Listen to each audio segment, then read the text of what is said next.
దేవుడు కోపంతో ఈజిప్టును 10 రకాలుగా శిక్షించాడు. మొదటి శిక్షగా నైలు నది రక్తంగా మారింది. చేపలన్నీ చనిపోయాయి. కానీ రాజ్యసభలోని ఏ సలహాదారుడు దీన్ని ఆపలేకపోయాడు. తర్వాత కోట్లాది కప్పలు నది నుండి బయటకొచ్చాయి. అవి ఈజిప్టు మొత్తం వ్యాపించాయి. అవి చనిపోయినప్పుడు వాటి శరీరాలు పురుగులతో నిండిపోయాయి. ఆ పురుగుల నుండి కోట్లాది ఈగలు వ్యాపించాయి. గాలి విషపూరితమైంది. ప్రజలు ఇళ్లలో బందీలయ్యారు. చర్మం వ్యాధులొచ్చాయి. ఫారో భార్య కూడా దీని నుండి తప్పించుకోలేకపోయింది.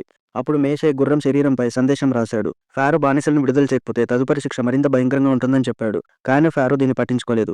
ఇప్పుడు మరొక శిక్ష. పశువుల్లో ఒక వ్యాధి వ్యాపించి జంతువులు చనిపోవడం ప్రారంభమైంది. తర్వాత తుఫాను మొదలై భారీ వడగళ్లు ఆకాశం నుండి కురిశాయి. పంటలు నాశనం చేశాయి. కానీ పరిస్థితి మరింత దిగజారింది. ఈజిప్టును మిడతలు ఆక్రమించి అన్నిటినీ తినేశాయి. ఆహార సరఫరా, పంటలు లేకపోవడంతో ఆకలితో ఉన్న జనాలు బాధపడుతున్నారు. ఆ తర్వాత మేషే చివరి హెచ్చరికతో వచ్చాడు. కానీ ఫారో మరొకసారి తిరస్కరించాడు. మేషే ఈ మాటలను దేవుడికి తెలియజేశాడు.